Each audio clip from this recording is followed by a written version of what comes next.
What's going on, everybody? Welcome back to the Pop Culture Corner. My name's Ty, and I'm the host of today's show. Today, we are going to be joined by Mr. MSK and a couple others as the night goes by. However, I just wanted to thank everyone. So I did fucking, in a twist of fate, lost my job yesterday. So, that threw a wrench in pretty much everything. It was just a very, very, very weird situation to walk into, and definitely, I guess now looking back, hindsight, I guess I saw it coming, which is not, it wasn't cool on the company's part. So definitely not happy with that, and a little taken back by it. So that's throwing me off. We get the whole Comic-Con thing coming up. So if you can support the channel, definitely do so. Help. Every dollar helps, really, especially right now in this like transitional period. Thank you so much. Make sure to like, share, and subscribe. Of course, to start on a little bit of a good note, Ms. Marvel seems to be like an actual hit for Disney Plus, which I was kind of I was a little scared for it, to be honest. But so far, how are you liking Ms. Marvel? Yeah, I think it's solid overall. But in like a youthful way.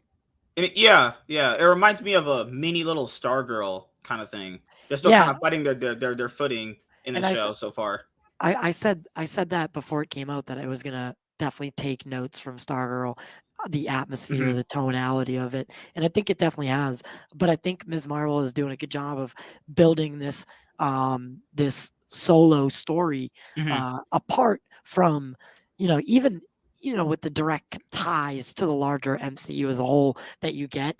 It's definitely still a self-contained story, and those are the stories that are always going to work the best. The ones that can stand alone and connect to a larger set of circumstances, which I assume that this show will lead into, of course, the Marvels in some form or fashion. Will we see Brie Larson at the end? Most likely. You think so, in like a post-credit scene or something? Yeah. Or what about like Skrull? Maybe like a Skrull will pop up. I don't know about that. That might be a little too far. Why? Maybe I don't know. A Skrull showed up in WandaVision. Well, you're right. Maybe we might see a Skrull and Monica. Maybe Monica and a Skrull might appear in front of Kamala, and they say they need her help with something. Right. So that, I don't know. And I definitely, wow. When I was talking, what happens? What? Imagine if Brie Larson shows up at the end of Ms. Marvel. Those guys go like, "Oh my God, Ms. Marvel's woke." Yeah. Oh, they will. They 100% will. Identity politics. Yeah. Brie Larson's she's a troll for the left. Ms. Marvel brings the left into the show. Yeah. What? Yeah.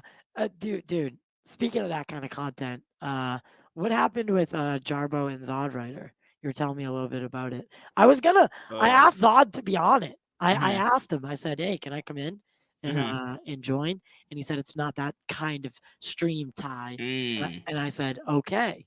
And I never watched it. But what ended up happening with that? I was just watching as a viewer perspective. This has been something that I've witnessed, like, just on Twitter. Yeah. So yeah, tell me your perspective. That's all. This is something that you should just talk about behind the scenes, or if not, you're gonna have to potentially have everyone on stream. And I know that's gonna be kind of like hectic, but if you have to speak about those situations, for everyone can get their point out across, and you have to moderate more closely, you have to mute people's mics if you have to. I would do it, honestly, because if you want to like truly end things, I think everyone should be there and get their words out. Now I know that he tried to do that. I know Zod did. He really tried to do that, and he didn't like the way Matt came at him from what Matt had said in the chat. So it's understandable. It's his stream; he can do whatever he wants. But I think sometimes you just got to just push past that. I've interacted with Matt on your show. Matt doesn't seem like a bad guy. I don't think any of these people are actually really bad people. No, that's I think everyone on YouTube has to stop saying that, because like I can't really personally say you're a bad person from something that you're doing in a video form, because a video could be scripted. It's just maybe you had a bad day. It's a lot of the stuff that plays in. Yeah, and I think Matt gets under a lot of people's skin because Matt doesn't really have what a normal person would call a filter, right? So yeah, or at least a normal filter. I think Matt Mhm. likes to say what he thinks, and typically what he thinks is not what a general person's idea of things would be. So Matt gets under a lot of people's skins, and then I know Zod Writer's video was called like something about exposing him. Yeah. Now, what was the big expose? Is my question. Dude, I'm not gonna lie here. Most of it came down to pretty much like one person saying something on a stream, one person saying something in a tweet, and then that gets taken out of context, and it was multiple people going back and forth on both sides. One side saying one thing, one side saying another, and all of this pretty much came down to one person going, "Did you say this article you talked about on your stream correct?" And then one other person brought up, "This is not," and it's like all this stuff really could just be hashed out in just DMs. I don't know why people have this thing where I'm guilty of doing that kind of stuff sometimes. Mm-hmm. So like doing like streams about people, like for instance about Nerdrotic. Mm-hmm. But those are bigger people. I don't know. I guess I'm guilty of it in that way. But of course, if the person I was ever talking about asked to come on the show, I would invite them in.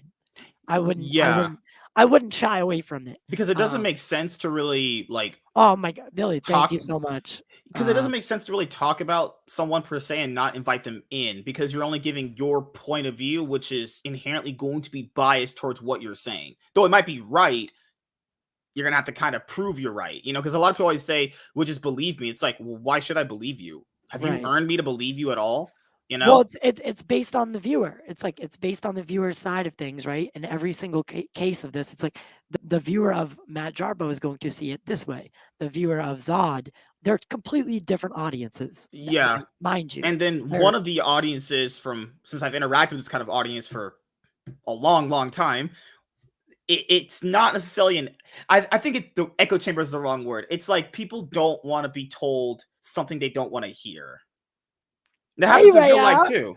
Hi, Rhea. That happens in real life a lot too. Like, if you love something so much, you don't want to hear something bad about it, whether it be something of its ending or it's not continuing. And if someone comes in and goes, "No, this is not going to happen," then yeah, that's going to naturally trigger people. Yeah, and I've talked to both people, right? Mm-hmm. I've had Matt Jarbo on. Mm-hmm. Actually sent them both the invite to this very show. So who knows if we'll be gifted with fireworks. If we'll be gifted with that interaction. But I honestly, I'm done with I'm done. I don't want to pick sides anymore. I'm just going to be objective and neutral in everything. So that's been my thing too. I've never picked sides. I don't know why people want to do that whole tribalistic thing. I'm just gonna go how I feel. Like with any situation in life. Thanks, Dad. You just go with how you feel, and if the person receiving that can't accept you as their friend, then that's it. I have friends like that in my personal life. It's like, I'm not choosing a side, but I tell them, this is what I'm doing. You don't have to like me anymore. You have to talk to me anymore. You can hate me, whatever you choose to do, but you should respect that too. Like, you want me to respect your choice for me to pick a side, and you should respect my choice where I say I don't want to pick a side. And you shouldn't have to pick sides anyway. It's not that serious. It's not like you're picking like life or death situations. We're talking about movies. We're talking about movies that are designed to entertain you, to make you happy. That's the crazy thing. Like, if you want to break it down that far, and that's there was the other aspect of it being the Max guy, right? The person. Now Max is super eccentric. I've had limited interaction with Max, but for the most part, I could see why Max also fell into the same category as Matt Jarbo in the sense that Zod went towards both of them. Yeah, like Matt said something on one of his streams. I was just watching it in the background one night when I was just editing a video. Like he did say something that I did agree with. If you are talking about something so much, then wouldn't you want to be presented the right information on it? Right. Like inherently, why would you want to be lied to? You know? Exactly. Yeah. And that's true. Yeah, you know what? If you're talking about something for so long, if we're having a conversation, on my stream, I tell people the same thing. If you're talking about a topic, you need to have facts. You can have your own opinion, but if you're trying to make a point, you need to have a fact with it. You know, like when someone, like we had this stream on my show one time where people were like, only comic book movies have made $1 billion. Like that's factually a lie. It's literally a lie. Most films that made $1 billion are not comic book films. Yeah, Jurassic Park. It didn't make $1 billion. First $1 billion film, right? Yeah. No, it was 900 something. Right. Yeah. It was 912, so it wasn't technically $1 billion. But other films have. Oh, guys, you guys. So thank you. Thank you. I did, like I said, I did lose my job in that fucking sucks. Yeah, I still want to go to Springfield Comic Con, but like now I gotta like budget and spend money on what I need to spend money on. So it's really just about paying for the Airbnb or hotel that I need to do, and that's pretty much it because everything else has been paid for already. Just the timing of it all is just terrible. It really is. It's so bad. And I thank everyone for your support. Sending a super chat, becoming a member, super sticker, all of it truly helps so much. Thank you guys so much. I fucking love y'all. What I always say is support the content you love. Yeah, exactly. Yes. That MSK guy is definitely hot. He's got swag. Who's that? I don't know. That guy sounds white to me. He sounds so white. Yeah, he's whitewashed. That's what his people told him. Like it's like, dude, I want to ask you this. So I want to get people's different perspectives on this about the whole movie talk conversation, right? So people keep saying, that's another thing. Yeah, go ahead. It's people who say that movie talk is dying and stuff like that. Do you think it's dying, or do you think people are absolutely, or do you think groups are letting more people come in that are more negative, and that's tainting the conversation? Because I think if you let enough negative people in, there's nothing wrong with being like there's nothing wrong with critiquing. There's nothing wrong with not liking something. You have to like everything. But I think if you let in enough people who don't like a certain thing, then it is going to be insufferable, Yes. And here's the thing about movie talk is it really did birth its way with John Campea. So John Campea kind of birthed this online movie talk with AMC Movie Talk. I remember, yeah. Yeah, and then that branched off into Collider. Collider split off, and then Screen Junkies. That was my first one. I was watching Andy. All of those started breaking off from there, right? So John Campea is kind of the grandfather of, but this all had been happening before. John just wasn't happening on like online because it wasn't happening in this form. And with the advent of the podcast over at from God, he's the king of he's the godfather of podcast. They call him the Podfather. God, I can't remember his name. He's been on Rogan a couple times. He really got the podcast started.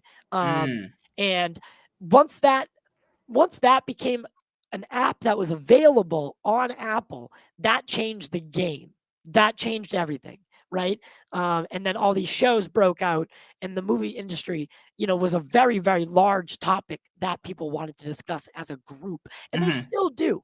There will always be movie communities that want to talk and want to speculate and want to generate theories and flesh out, and kind of what I basically say is what we're here for is for the time in between each film and each project, right? We're the secular voice between each movie, right? We fill in the gaps. We ease people and talk with people while they wait for their next favorite thing. Essentially, the next comic book film, the next action adventure movie. So if once you know what you are, then you really hone in. So Yeah. I think that the market is very saturated. Yes. Yeah. But is it dying? No. No, because I think people are talking about negative aspects of social media, because I think people are having two different conversations. Movie talk has always happened, whether you're talking with in this form or you're talking to it with your buddies. Like, I'll be at work sometimes, we'll just start talking about movies. Movie talk has always existed. It just wasn't really online the same way. And I think people, when they're meaning movie talk, I'm thinking more or less along the lines of, it's more or less so the people that they surround themselves with make it insufferable. Because that's the worst thing that can happen, is you surround yourself with like insufferable people, and then it makes talking about movies insufferable. Like, if the person just hates everything, then you literally have to ask yourself, then why do you watch? Like, I said this, I stopped watching The Walking Dead at one point because I just was fed up with what they're doing. I just stopped watching. I didn't go make hate videos about it. I didn't tell my friends about it. I just stopped watching. The first season after Negan is when I stopped watching. Same here. When they killed Rick, I was like, I'm just completely I didn't even wait. I didn't even get to see that. Wait? No, I didn't even get to that. I was almost done when he was right in front of Negan. He could have killed him. Just avenge Glenn. There you go. Show's over. He's like, no, I'm not gonna do it. Well, why are we here anymore then? We're done. And then fucking Negan went on this like whole sympathy path. And yeah, they're doing the whole villain redemption arc. Yeah, and I was like, nope. I was like, no, I'm good. But I actually like Fear the Walking Dead. And I got to talk to Garrett Dillon the other day. And his character is hugely popular and probably the best written character since Rick, John Dory. And I mean, Garrett is just an amazing actor in general. And yeah, huge shout out to him. Huge shout out to you. Yes. How would you purge like negativity from most fandom? Because it mostly stems from negativity. It's nothing really that bad. Like, some of the people there aren't even the audience. Bad. The audiences are the one who need to purge it. So the audiences dictate what content will flourish. And right now, for some, I mean, I guess this has always been the case. Chaos content or hate content always has an edge on what positivity. We do, on positivity. Yeah. It will always have this edge on, like look at the boys.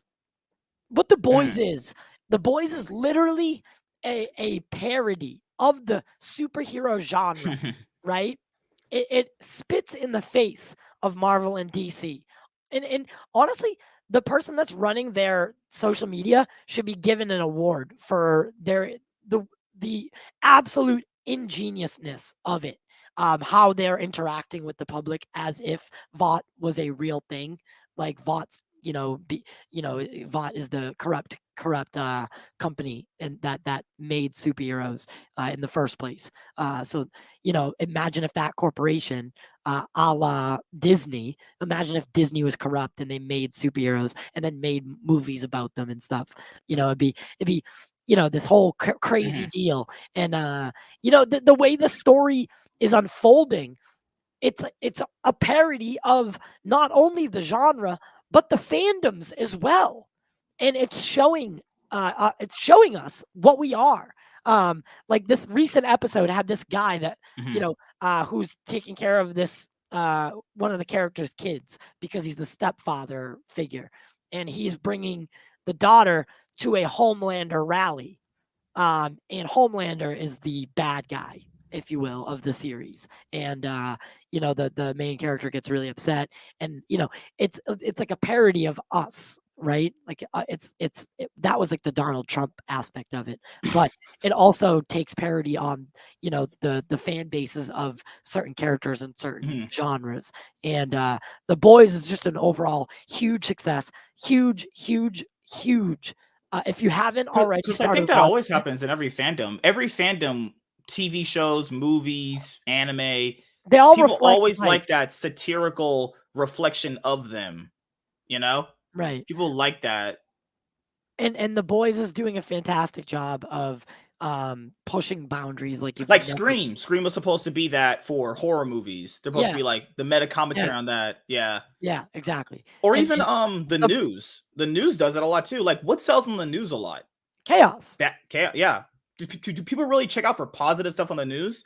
No one goes to the news and they're like, yeah, I'm gonna go see what's positive happening in the world. I don't think anyone does that actually. Yeah, people are so built to watch the news as it's all, and they think anything that is said on that programming is certain truth.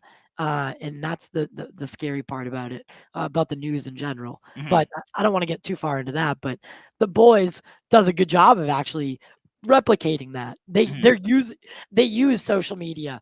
They use the news, like Vought owns the news studios. So, if Vought wants to run a story a certain way, they do. And it's imitating life so well. That's why, for me, The Boys is a must watch for everybody. Obviously, it's very graphic at most moments. It's very not safe for most people. But it's such a good show, man. It's so. Why is that show I getting give to it do a that?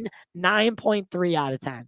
Like shows like that can do all that graphic stuff, but then it doesn't get ragged on at all, and it's embraced to do that kind of stuff. But then Peacemaker would do it, and then people would just rag about it. It's like, because I it's a don't branded understand. thing. It's under the DC umbrella because The Boys is literally meant to be a spoof. It works so well because the characters don't have no one really has expectations for the characters, right? Is that a good or bad thing? That's a good thing. If no one has preconceived notions, I mean, because let's face it, not a lot of people read The Boys. That's most people didn't. They might tell you that they did, but I guarantee you they did. Straight up capping liars. Yeah, I guarantee they did not. I did not. I watched recaps of it and like overviews of it, and I know the similarities and the differences in the characters. For instance, this latest episode, the way it ends is a literal fundamental change from the books to the show. And it has to do with my best buddy, Jensen Ackles. His Soldier Boy is obviously a parody on Captain America. And what's funny about it is it's almost a parody on life as well, because in two different fashions. Because Jensen Ackles was rumored and did audition and was a front runner to play Captain America before Chris Evans. So Jensen, but turned it down due to Supernatural.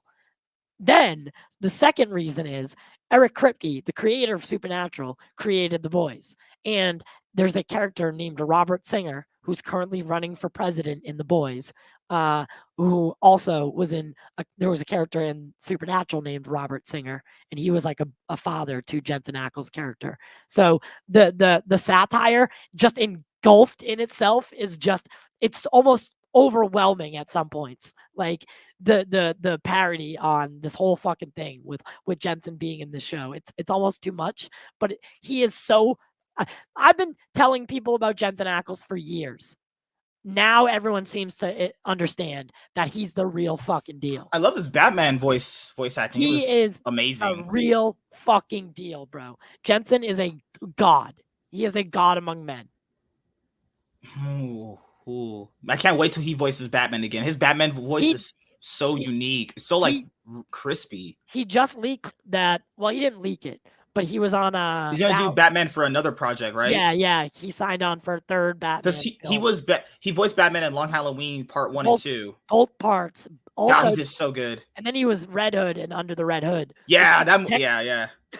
Technically, this will be his fourth outing in a Batman animated project, and I definitely love Jensen. And I love his voice for Batman, and I think they should introduce him as the DC animated Batman. Yeah, because they had that one guy for a bit, because I don't know if his character got killed. I think Jensen Ackles. Yeah, Jensen Ackles is more in line with like the original. Yeah, because I forgot the one guy they were using for the DC animated timeline they had for Flashpoint. That Batman, that guy. I didn't mind that guy's voice at all. I didn't think his Batman was all that good. I forgot his voice. Who's that guy's voice? Because he was. that nice Raya says The like, Boys needs a movie in theaters. You know what would be The a Boys fucking movie? Oh my god. dude, the way they're running their promotional stuff, imagine if they actually put Dawn of the Seven in theaters. Like they made a Dawn of the Seven movie. Because they're in the fucking show, there's a movie based on the heroes. I know it's almost it's the fucking satire like closes in on itself. Like it's so hard to explain. It's a parody in a parody in itself. There's a movie in the Boys universe, and it's called Dawn of the Seven, and it's the Seven is their version of the Justice League. Did you watch the animated version of The Boys, Diabolic or something? I've watched a couple of the episodes, not all of it though. Okay. But it's good. Because the last thing I watched from Amazon was the Tomorrow War, which I thought was really good. I liked, dude. The Tomorrow War got a lot of hate, but I thought it was actually it was actually good. The second time I watched it, I loved it. The second time, I was so in love. Like, and then Invincible. They had Invincible last year. Invincible was like so good. I can't wait for season 2. Invincible was a smashing success. Yeah, like it sucks that they haven't got season 2 up and running yet, but oh my goodness, that was such an amazing show. And that's what these shows that's what these companies need to do. If they want to cash in on superheroes, do superhero comic books or graphic novels that for characters no one knows, because those always seem to be the more gravitated ones now. The Boys and Invincibles played out very well for Amazon, actually. Dude, The Boys interacted. So this most recent episode. Was it called Herogasm? No. That was 2 episodes ago. Okay. This episode, currently, the one that just aired yesterday, episode set might have been 7, I think, if that's what Ryan is talking about. But in the episode, shit, where was I going with that? Oh, in the episode, the character of Black Noir interacts with animation in a way I've never seen before, and it was so fucking cool. It was so downright trippy, and it was handled to perfection, and it was very, very, very unique, like nothing I'd ever seen before. Maybe I can find a clip of it, but The Boys is created by Seth Rogen and Evan Goldberg, and they did Preacher. Preacher was good, and then it got a little bit too much. Audiences were like, "What the fuck? This should not be on cable television." But streaming, Amazon was the perfect place for it. So if they could bring Preacher back, I think it'd be such a good fucking. Because did you watch Preacher? What, dude? Watch fucking Preacher from AMC. I think I've heard of that before. Let me see. It's made by the same people that, dude. It was the first. It was the first attempt at The Boys. It really was. It was 16, 2 seasons. No, I definitely haven't. Yeah, Preacher was the first attempt at The Boys. Okay. Hands down the first that because it was beyond fucking cringeworthy at some points. Hold on, I'll show you the Preacher trailer. We'll watch the trailer for it or something. Second. We go. Films expanding. Films. Justice League 4.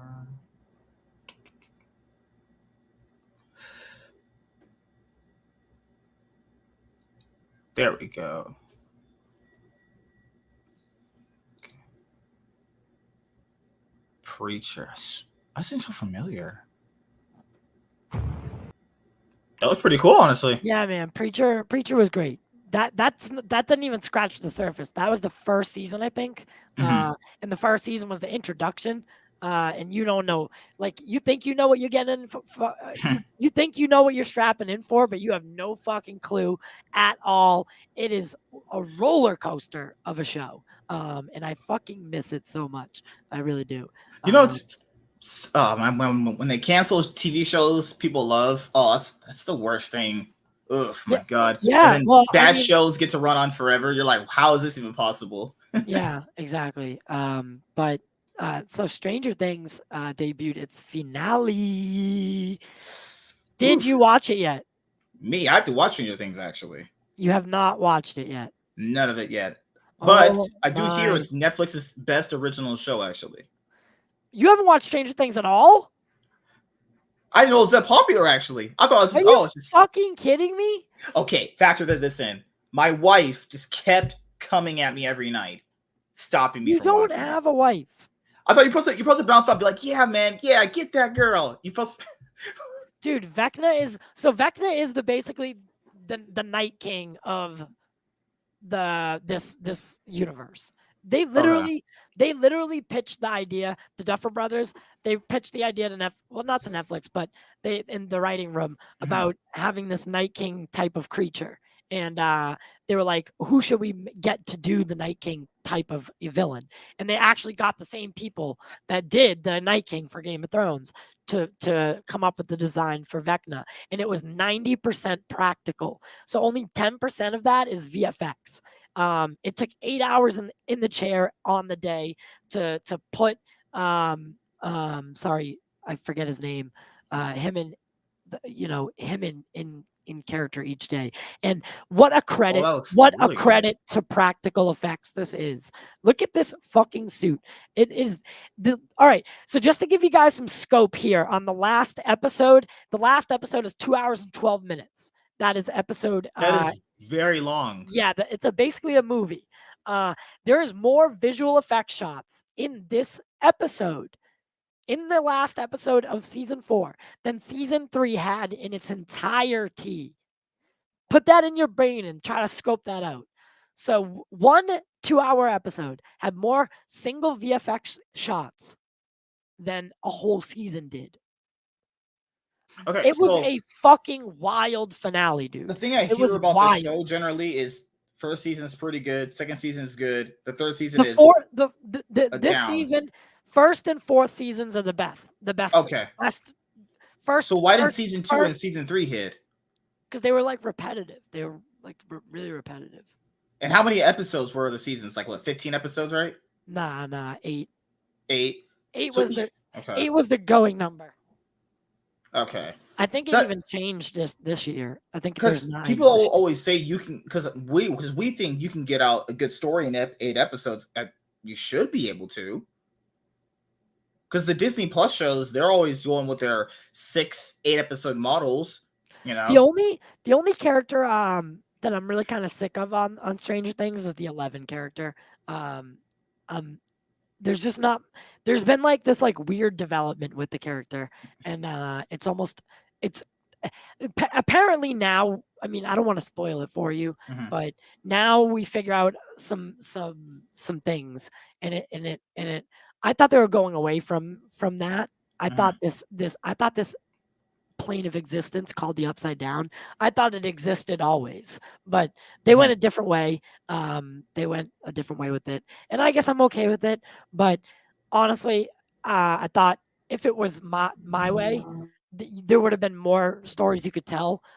There could have been future spin-offs that you could do that didn't have to be tied directly to this Stranger Things, directly. It could have been like a whole different series. How many more seasons is the show getting, actually? 1, that's it. One more?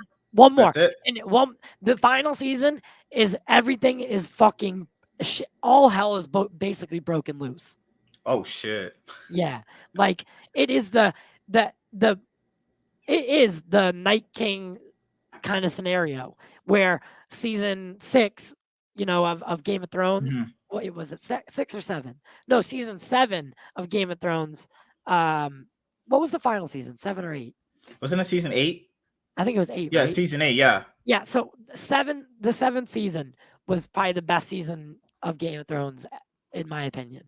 And then it just cliff hung, and this entire war was about to start, and that's kind of where Stranger Things is at right now.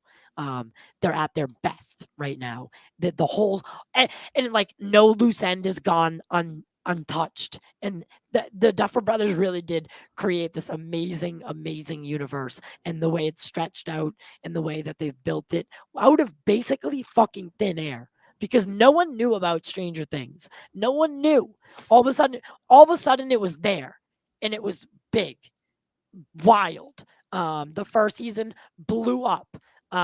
sheer word of mouth, sheer like recommended Netflix original, the best Netflix original to date is very, very, very fitting of a title for Stranger Things. Yes.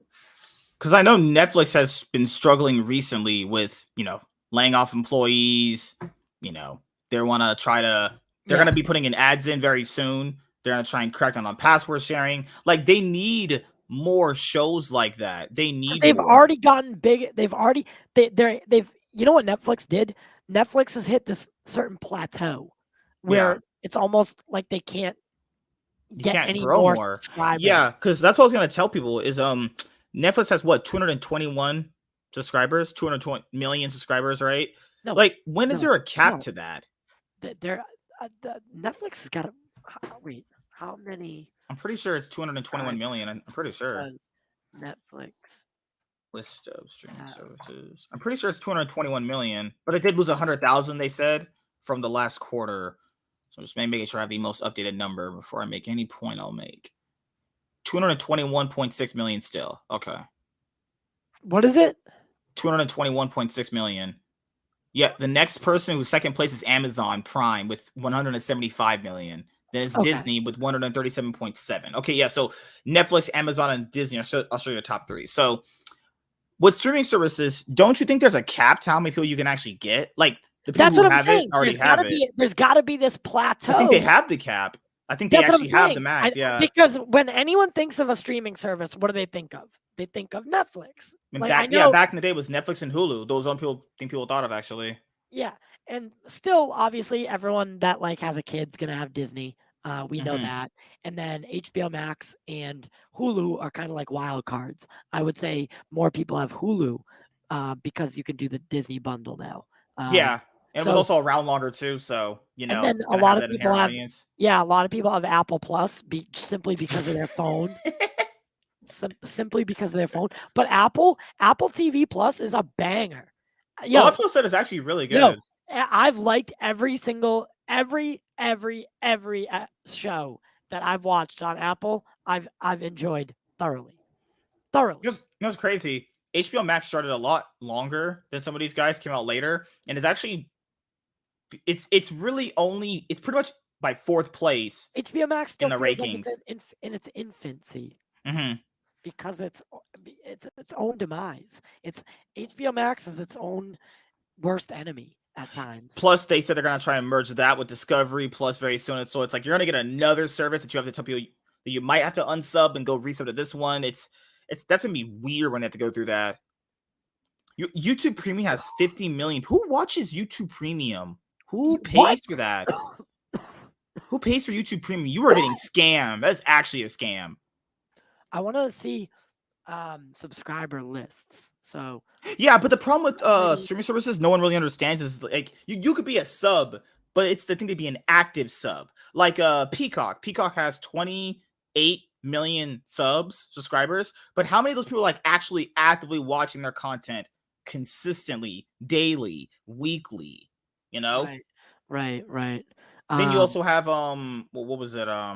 Paramount Plus, that now is going to be reaching almost 40 million subs very soon. But the thing with streaming, I don't know if I ever asked you this. Like, people said streaming was just going to be like, that was going to take over everything. They thought, oh, the grass is green on the other side. You just sit at home and just watch your movies on streaming. It's like, people who sold that made it seem so like easy. It's like, I don't know, man. I don't know. How do you feel about that?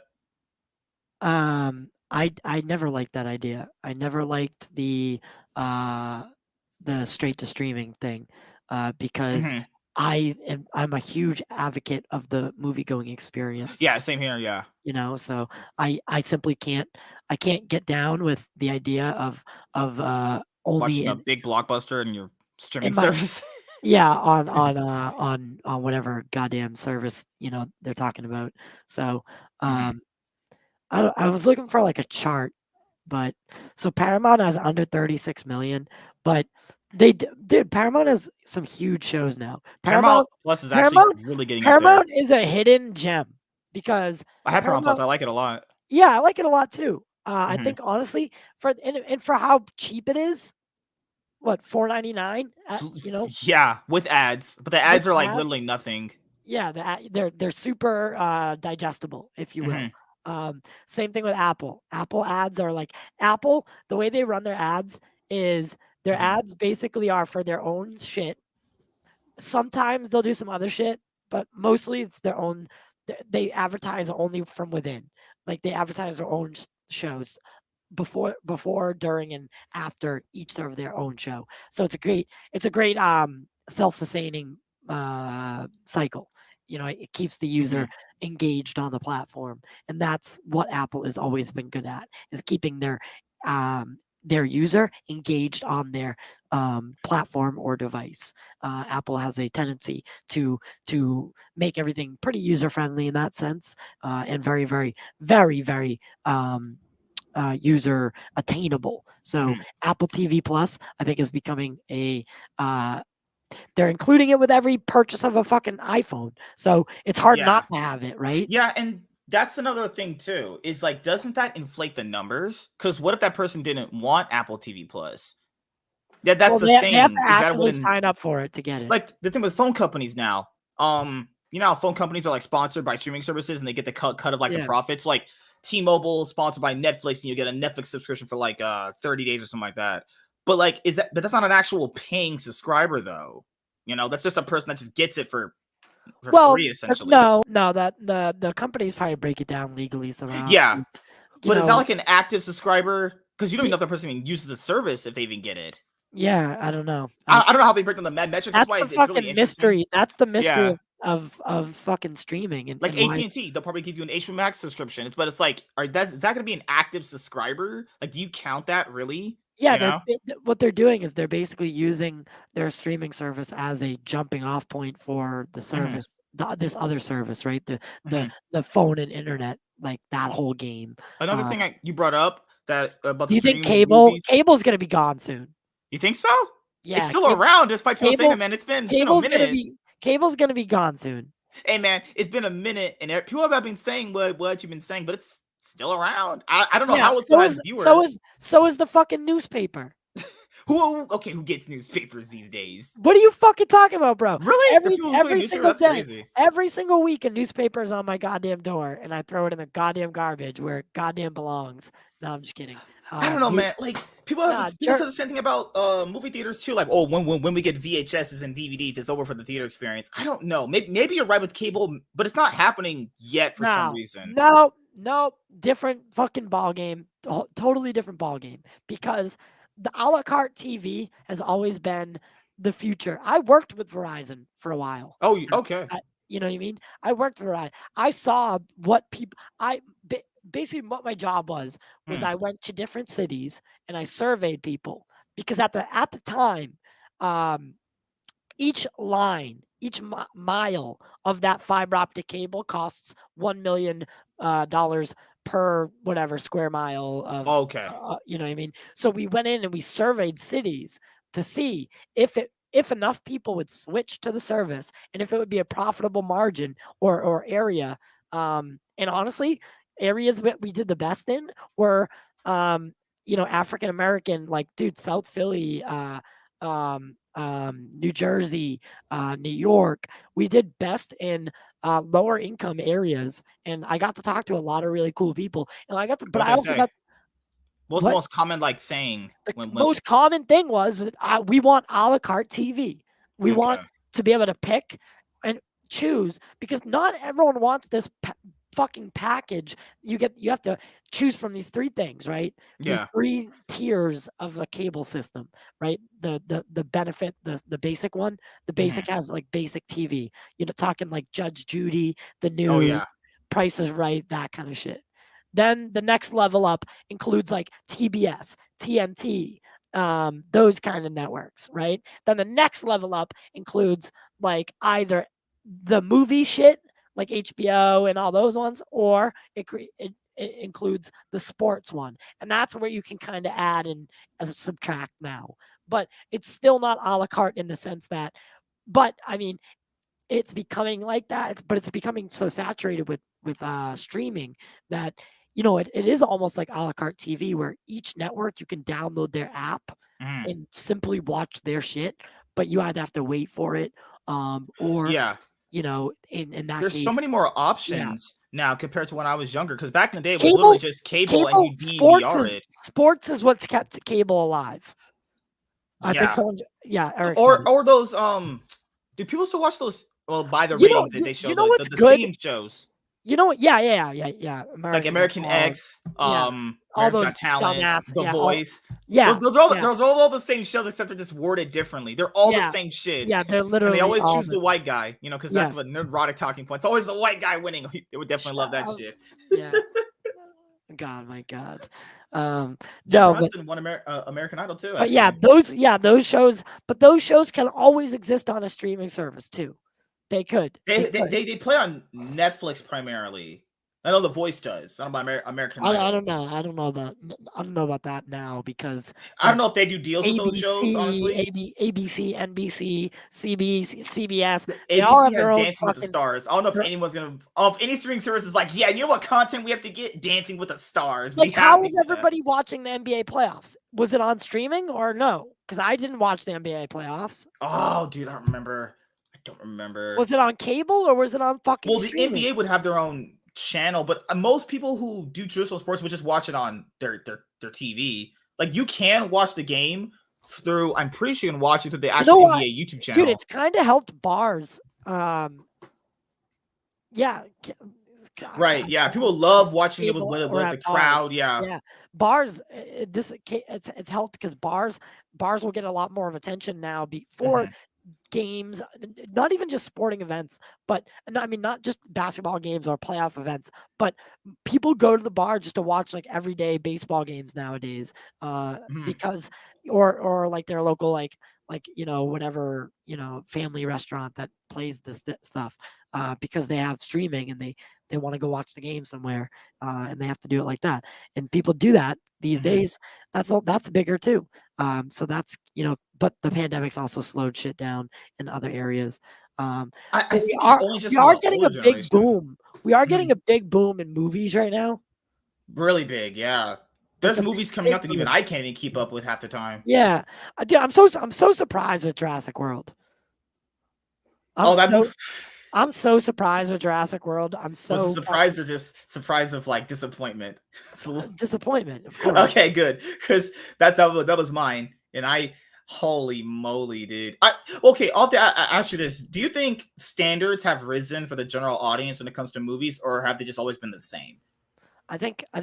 Don't ask Sean that because he just will say something. Yes, actually, yes, and it's just like wrestling where in the past, people were cool with like the same thing for a long period of time. Now they just want to like everything to get something new switched up all the time.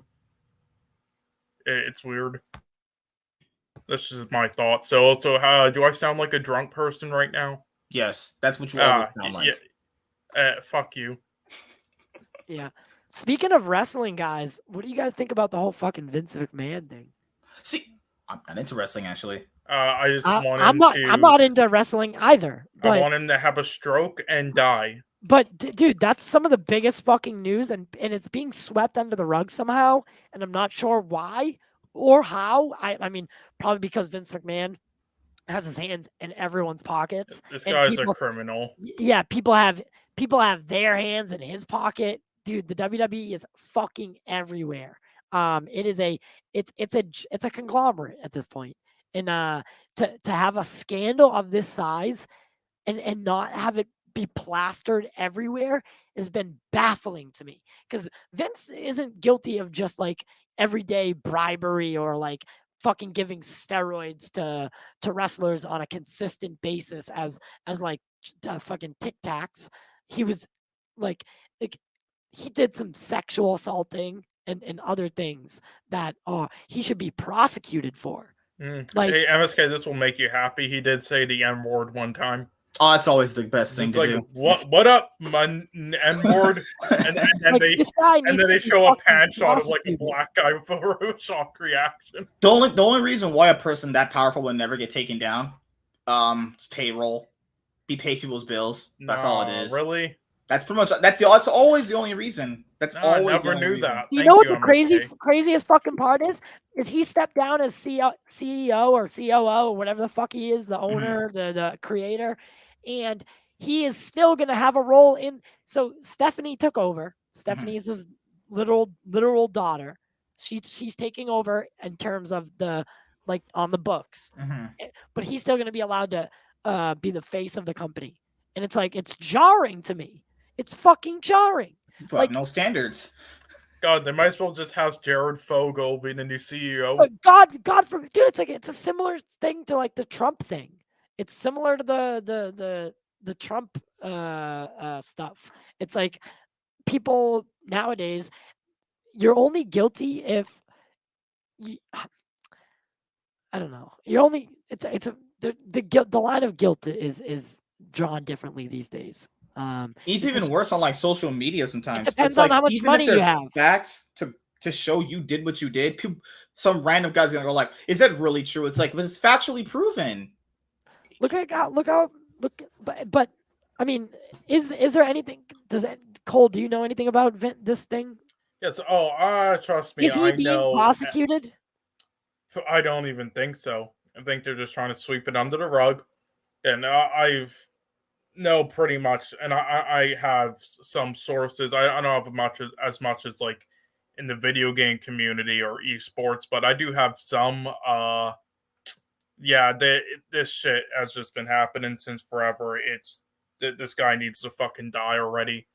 Now, honestly, if you still support WWE in the year 2022 and over New Japan Pro Wrestling or AEW or the Indies, then you are exactly what's wrong.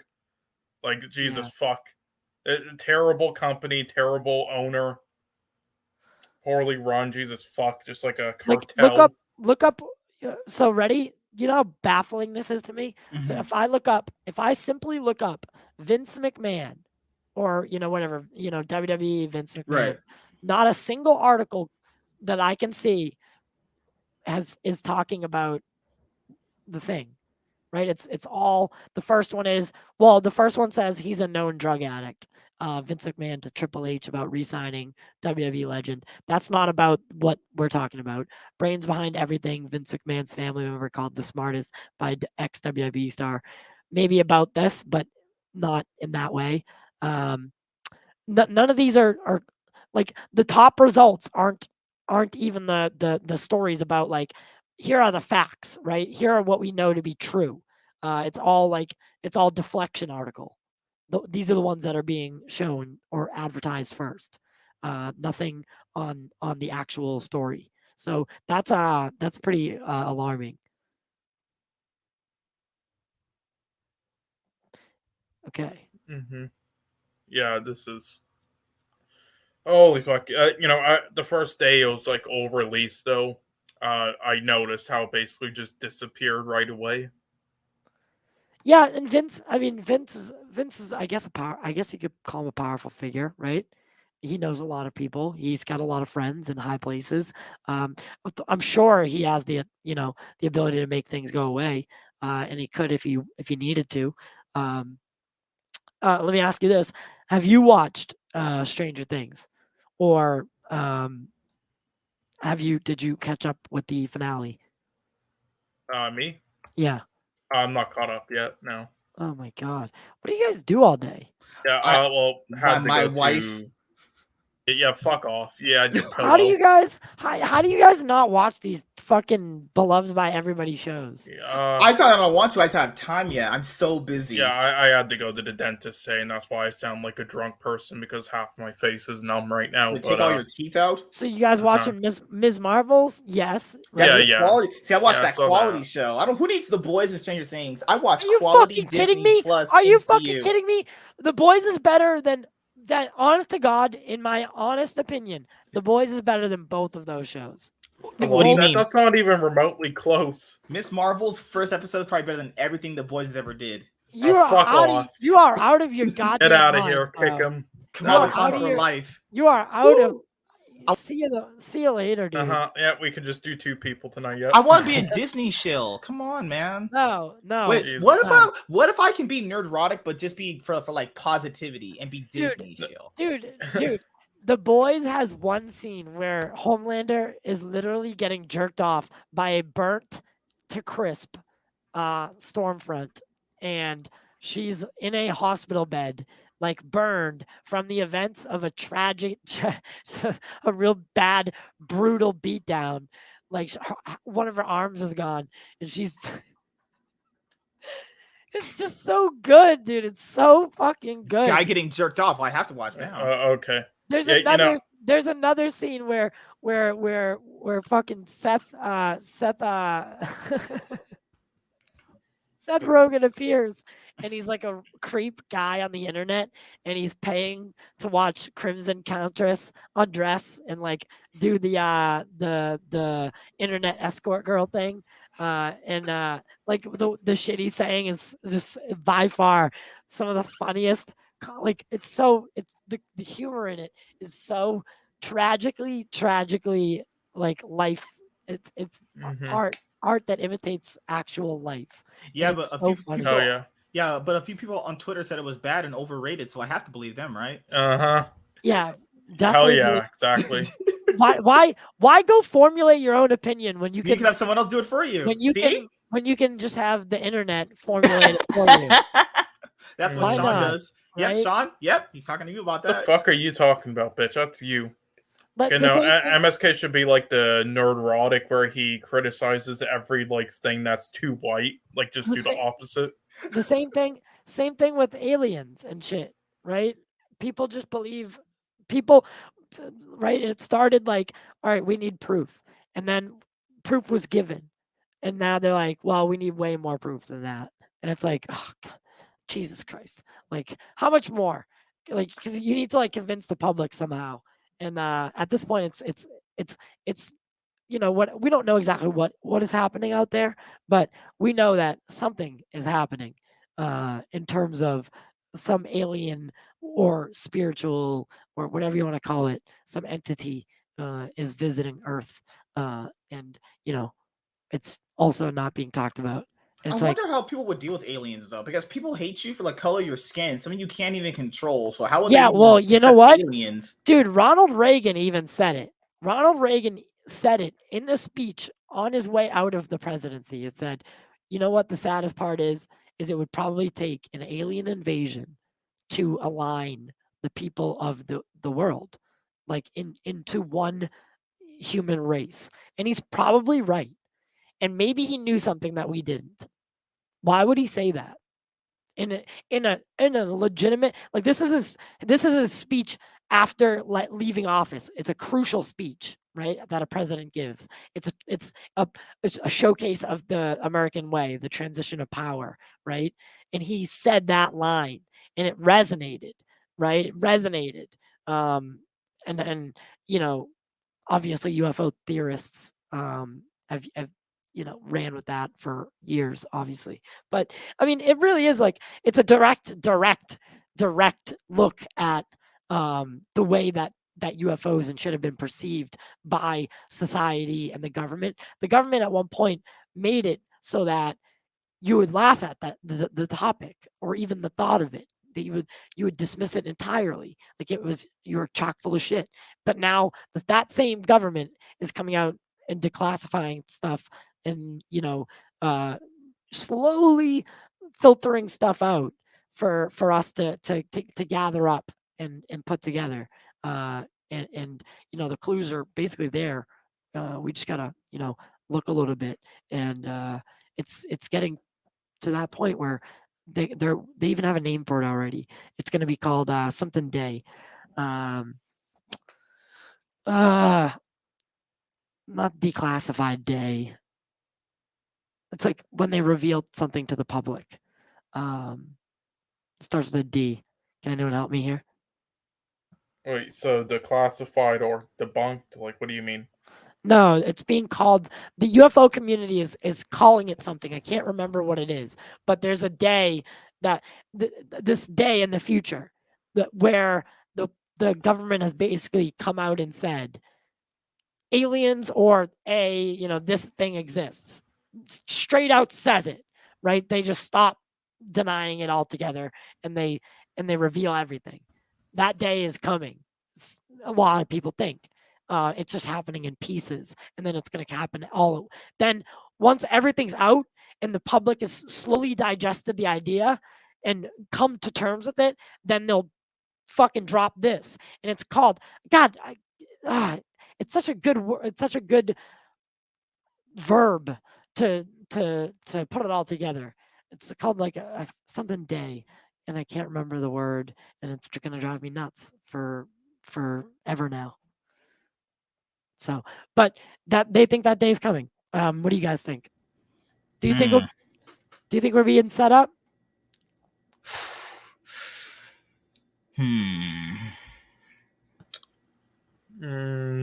Probably. Or they're just going to keep denying it because they don't want to share anything with us. They want it for themselves. It could be all about the technology. Mm-hmm. Right? The technology. Yeah, they're selfish bastards. I won't be Maybe they've been in contact for years, and I don't know. Yeah, they could. One could say maybe they've been. If you had alien technology, would you want to make that shit public? No, because you wouldn't want to share it either. Yeah, you don't want to share it. Maybe it's that's probably the reason we haven't gotten the fucking truth is because our government is wicked fucking stingy. Well, it's because it's just a one up on someone. If let's say our officials, some people, because that information will be only pervious to like very few people. I don't think all maybe 5 at max. I would say 5 max. I think certain presidents know and certain presidents don't. Yeah, not every president gets all access to everything. You know, Clinton didn't get access to everything. You know that Clinton did not get access to everything. You know that Trump did not get access to everything. The military, I guarantee, deems them on a certain level of and picks and chooses which president knows which fucking thing. Because if you ran that risk with Trump's probably dropping the ball. Because if he's having a bad day, right? Like if he's having a bad day, he'll just let something slide. And I guarantee that this shit is so compartmentalized that it would take a miracle for the government to be able to come out and say, bah, this shit's happening. All around the world, by the way. And there's nothing what's really scary is that there's nothing that we can do. We can't. The Tic Tac video, the Commander Fravor video, shows us that we are helplessly, if not hopelessly, so far from capable of being able to handle these things if they were to become aggressive. So that's the scary part. My thing here is, if people have been in contact with aliens for this long, what do you know and what technology do you think you're going to be pervious to? Or maybe they've made some deal, or the person that is in an alliance with them, what information has he been giving about the human race to them, and what information has the alien been giving to us about him, their race either? It's a lot of these weird theories that you could ponder actually with that information. I actually highly recommend this series on Netflix. It's called UFOs Declassified. And it's like 8 episodes of different public sightings, like mass sightings. They don't just talk about fucking a guy who got abducted in the woods. They talk about mass sightings, like credible mass sightings, 20 to 40 people at a time seeing the same thing and coming to the same conclusion. Like they you know what I mean? And then they go so much deeper into it and what it could be. And it's remarkable. The series is so fucking good that that's what actually that's what kick-started my love again. Because I was big into this topic for so long, and then I kind of fell off because, nothing was really happening. And now things are happening, but no one's paying attention. Because everyone would rather talk about politics or fairy tale fucking creatures, like if Superman's appearing in Black Adam, or if Ezra Miller is not a nut job. Yeah. Well, by the way, guys, what are you thinking about Ezra Miller's situation right now? Currently, it's only gotten worse, as I said in my article and in all my talks. Regardless of my neutrality on the situation, I said this was only going to get worse before it gets any better.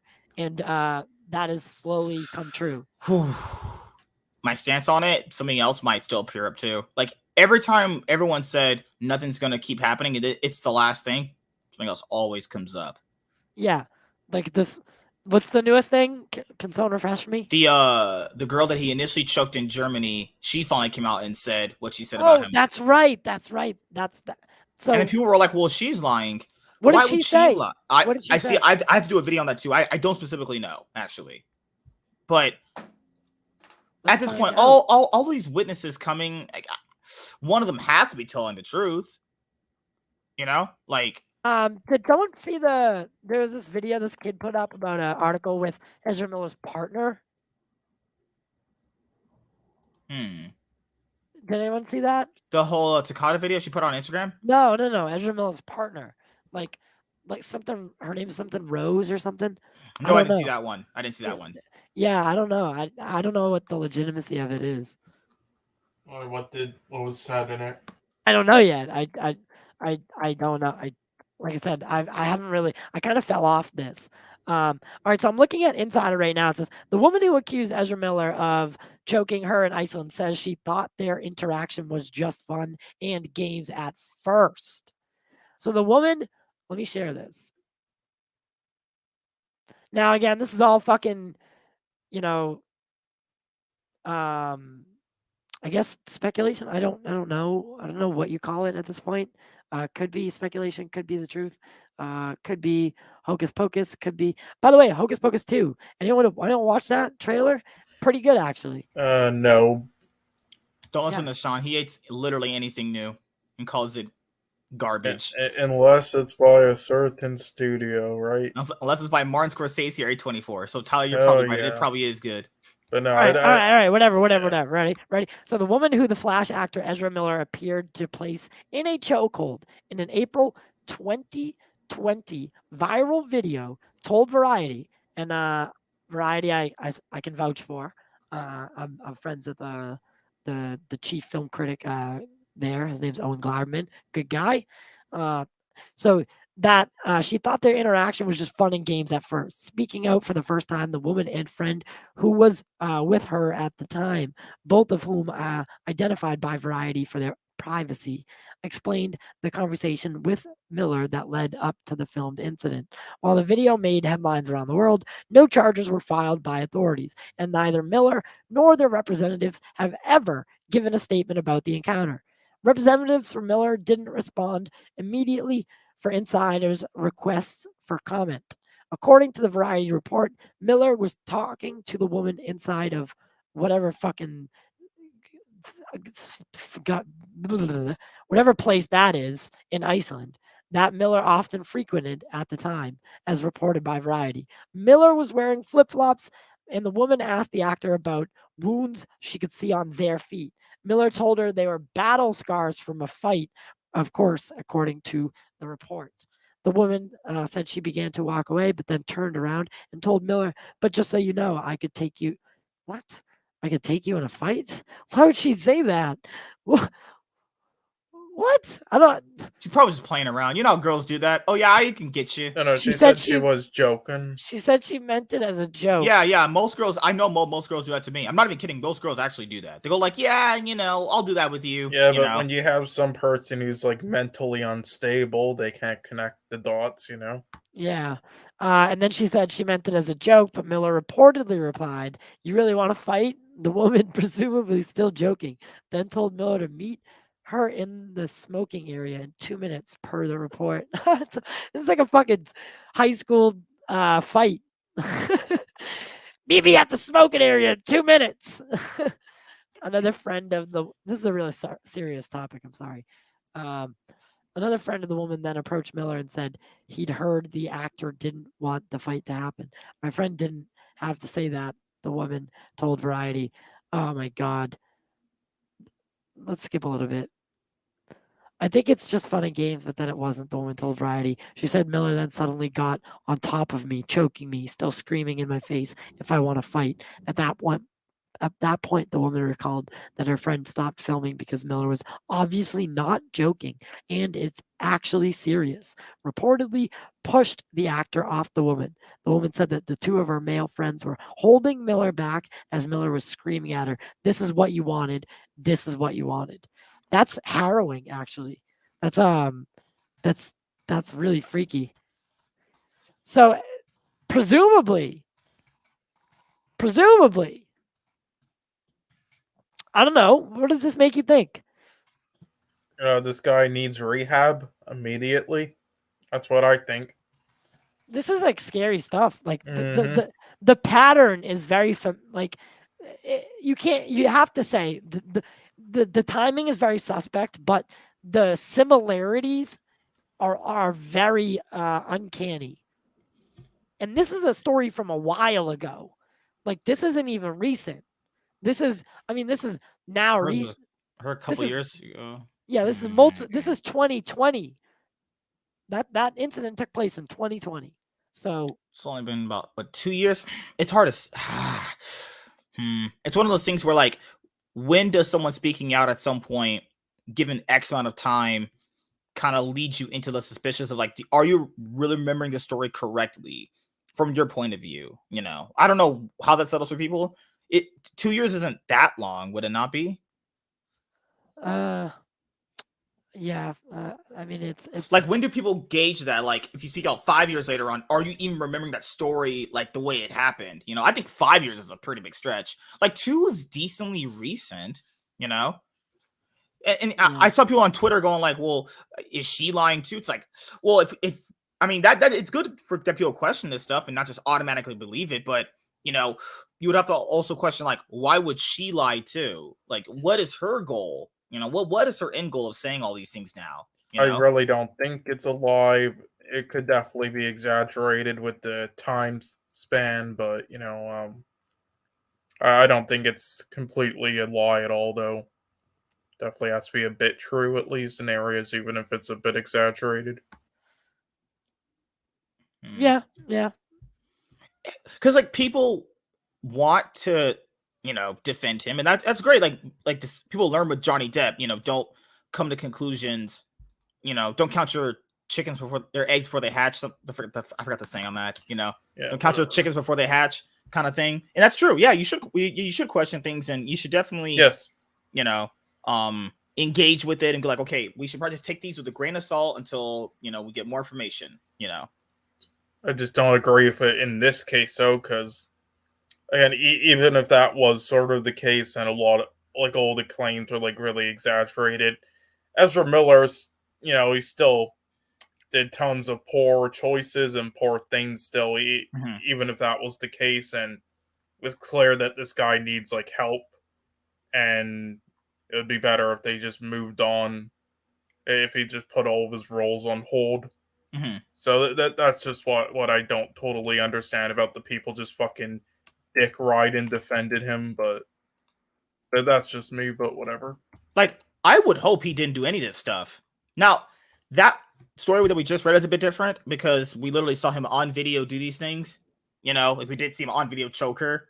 And people did say that he was playing around, but even when I saw that video, didn't think he was playing around in that video. I was like, there's no playing around here at all. That's maybe people that he thought that's people who have literally never interacted with women going like that was playing around. No, there's no way that was playing around. And maybe he thought he was playing around, maybe, but fuck. Yeah. They didn't, and maybe she didn't, like, fuck. Like, cause my thing, I don't want him to have done any of this stuff. Like, I want him to be, like, you know, absolved of everything. Like, him being like, okay, court of law says he didn't do any of it. He's a good guy. That's great. I would love that to happen. Do I see that happening? I don't know. We'd have to wait till we see a trial. That's the thing. Like, everyone's gonna jump to their own conclusion because the whole Flash moniker. Like, people who love Snyderverse stuff, people who love that version of the Flash will automatically think he's telling the truth just because he was the Flash. They can't fathom in their mind he could do anything bad. It's just hilarious how biased people are. Like, it's fine whichever side you want to believe in your info. That's fine. It's just at the end of it, though, then if you say, I truly believe he's innocent, or I truly believe he's guilty before everything gets resolved, it's like, okay, there you lose all credibility now. What the fuck? Just say, let's wait. See. The whole situation has been very wacky from the start, and like there's definitely a public perception that is crippling the image right now, and, you know, it's never good. Like, because if he were to be, if they were to be tried, like for any of it, like or actual like charges like were brought against them, it's going to be hard to do a jury thing if in that case, because most people at that point will have made up their mind on the decision. People pay attention to this stuff clearly. Like looking at the Johnny Depp situation, the Amber Heard trial, it became so big people actually did pay attention. Actually, yeah. Like look at how that became. This is just that next thing that's happening.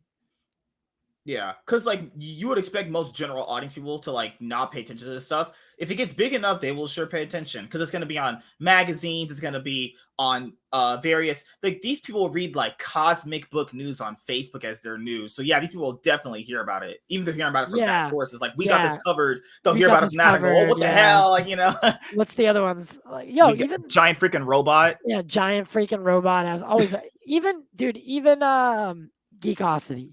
Yeah, even your mom will probably have a Facebook, and she'll probably see like maybe a Geekosity article and just scroll through it and think everything they're saying is true. Geekosity's all over Facebook all the time for some reason. And like that, I don't know why. Like people said, what about the Flash movie and stuff like that? It's like Warner Bros. Are just gonna put out the movie, but people are like, what about the integrity of? If you think Warner Bros. Cares about integrity, Sally, I will tell you no. Look at their track record. They don't give a fuck right now. They really just don't care, and you shouldn't care either. Like people. This is how you can tell if someone knows what they're talking about. They'll say just put it to streaming. First of all, they cannot do that for two reasons. One, they actually have a deal with certain movie theater chains to put out their movies theatrically first. The second one is that you cannot put that movie on streaming, first of all, without talking to your clientele, because they probably have it in their deal. It has to get a theatrical experience. The third would be they don't make money from that. If you just put it out to streaming, that film specifically makes no money. Someone will say, well, what if you gain more subscribers on Hbo Max? That's not the same thing. That's completely different aspects. With the third thing, though, MSK, it's fine if they want to, even if you think they're wrong, it's fine if they want to think that, if they think it's a better like business thing and for reputation and for money. But yeah, the first two things, everybody's saying, online saying, put it on streaming service. It's like they never bring it up. It's so obvious they don't know anything. They actually legally can't put it on there. They literally have a deal with the theater chains. And they also have a deal probably with Michael Keaton. This movie gets a theatrical release. If this went straight to streaming, they would be sued immediately by everybody. Yeah, like this is how you can tell people don't know what they're talking about. They just say certain things. Even they did put it on streaming. Let's say they did. They're not making no money from it, and they definitely want to do that because the film costs $200 million. Lena Headey is suing Multiverse of Madness for not Multiverse of Madness. What was it? Or she's suing for something about a scene that she was cut from. So like, dude, actors sue studios all the time for this whole like streaming or this lack of whatever. For the HBO Max deal. The breach of contract or whatever. Right. Like the 2021 HBO Max deal when they sent all their movies day and date release date. Those people, if they didn't pay off those people, they were going to get sued. All those people were going to pretty much go heavy-handed at Warner Brothers. Like they learned their lesson, and they definitely should just not repeat that mistake again. Like, also, people don't understand they could just promote the movie without Ezra Miller. That's it. But someone said, why can't they just do what they did with Kevin Spacey in that one movie? What do you mean present the movie? I mean, just promote it without Ezra. You cannot promote this movie without Ezra Miller. They might have. I mean, I don't think you can. But you don't think they can? No, there's absolutely. What do you mean? I'm just saying, man. Just have premieres and they won't be there. No way. I mean, if you're saying I'm talking about marketing, like trailers, posters. Oh, sorry. I meant talking like, they do their big premieres. They go to red carpet premieres, stuff like that. How they do their... Oh, yeah. Their contract for advertising the film. They do little panels where they sit down and talk to the audience, stuff like that. Okay. Yeah, like what's the critic gonna ask? Hey, Michael Keaton, what was it like on set when Ezra just choked that woman? He's gonna like, what? Sasha Callow, did Ezra Miller ever wanted to choke you? She's like, what? Like, no. How do you do a presentation or anything like that? How do you even go about that? It's like the media can only ask certain questions. That'd be very, very, very, very, very awkward. For, Andy Muschietti, how was it like when Ezra Miller just broke down on set? Yeah. What? What was it like with Ezra Miller frequently breaking down on set? We just looked at him. Oh my god. Mm-hmm. Yeah, how was it working with Roman Polanski? Yeah. Or Charles Manson. We need to interview Sam Rockwell when he worked with Victor Salva on the film where he molested the child. Like someone said, what about the whole Kevin Spacey thing in that one movie he got cut from? Just like you tell people are stupid, dude. Well, he had a small role in that movie versus Ezra, who was in the whole film. It's but Kevin was also in that show on Netflix or whatever it was too. House of Cards. House of Cards. Mm-hmm. So House of Cards had to fucking scramble to drop him, and it was I mean that was so they Kevin Spacey that was a big one too. Yeah, like. That's what I just told people. They're gonna put the movie out, and anyone says they're not gonna watch it, they're gonna watch it. Like people always say that I'm not gonna watch it. I'm not gonna watch it. They'll watch it. They'll go. They're gonna watch the movie opening Thursday night. They'll be right next to you, going like, "Hey, you know about the Ezra Miller thing?" You'll be like, "Yeah." How's the Splash movie gonna turn out? They're probably gonna end up walking out loving it, but go on Twitter and say they hate it because that's the general opinion. Oh my goodness, I can't wait for next year. Oh my goodness, like the movie just might make more money simply just because of all this controversy. That's the crazy thing about it, actually. You think I'm seeing it day one because I'm hoping they erase all the fucking trash previously. Like the same thing with people just want to punish everyone. Like people keep saying, "Well, I'm not watching because of Ezra Miller." I'm not about to punish. What do you guys think about this whole new report about Black Adam? Oh, that Superman might be in a post-credit scene. I mean, that's a doesn't surprise me. They did it in Peacemaker. They brought the Justice League in Peacemaker. Yeah, that was a recent DC product that they did that in. I'm not a fan of it, though. Really. I mean, if it's You're like not a fan of it. I mean, I'm fine with a post-credit thing. It's just like I don't know if I want it to like lead to like a film of them facing off. Yeah, I don't know. I don't think they'd be facing off at all. I think it would be a confrontation. It'd be like a meetup. Okay, well then that would be kind of fine. But yeah, because presumably from the marketing of the film, Black Adam is going to be a misunderstood being who is trying or thinks he's doing the right thing, or at least attempts at being on board with doing the right thing for a portion of time. So maybe in the future, or maybe at one point, at the end, Superman shows up and asks for help because he helped in this certain scenario with the JSA, right? Like a situation like that. I think that would be Shazam 3. Shazam 3 would have Black Adam and Superman in it. There was this. So. Oh Lord. So. Dwayne Johnson retweeted the little thing, the picture. Oh yeah, I saw that. Yeah, and then said, "From back in the day when I was wrestling in flea markets for $40 a match, look at that wrestling tie-in, full circle, all the way to now. I've learned to always listen to the audience because they will always lead you to where you need to go. I hear you, and I always got you." Hashtag Black Adam, and then tagged $7 Production, which is with Danny Garcia, who manages both Henry Cavill and The Rock. So, I mean, the chances are very, very high, and I've been saying that for a while for the Black Adam movie to have Henry Cavill Superman, and I think that is what is going to set this movie to that $1 billion mark, because people have been saying, "Oh, it's going to be 600 million, 700 million tops." I'm like, nah, Black Adam's going to do $1 billion easy. You think so? Easy $1 billion. I think it will actually hit just above where the Batman is. If Henry Cavill is in it, especially if Henry Cavill's in it, because even the Snyderverse shills will go see it. They'll be like, Henry Cavill, one scene, give me 10 tickets. Yeah, well, I mean, that wouldn't be too much because it's not like there's many around, Come on, dude. Yes, there is. I'm sorry, the bots don't count for the box office. But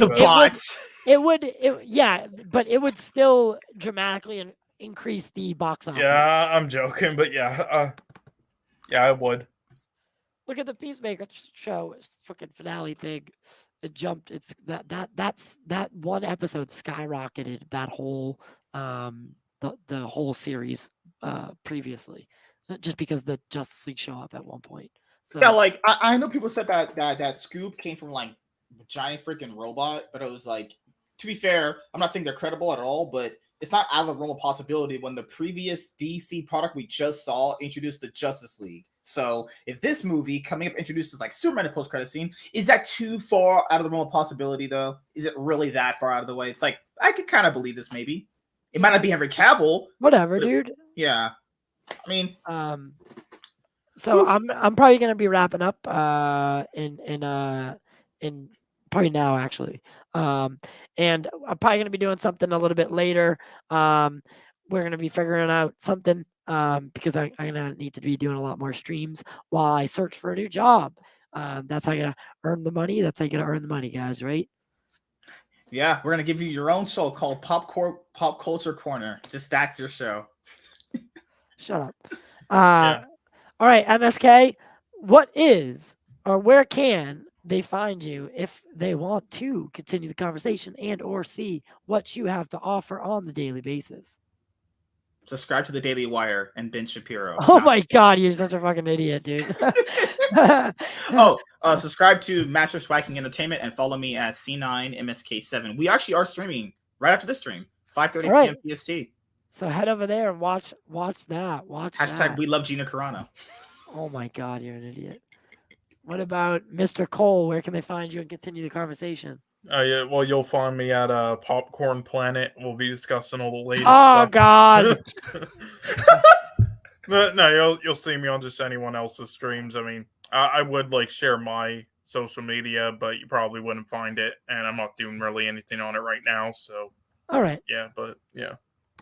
Anyway, yeah, guys. So very fun. Thank you for joining me. As always, no problem. Always a treat to hang out with the boys. Maybe I'll even after I eat dinner, I can jump in on Daddy's MSK stream, and we'll see where this night goes. Until then, guys, make sure to like, share, subscribe. I love y'all, and we'll see you very, very, very soon.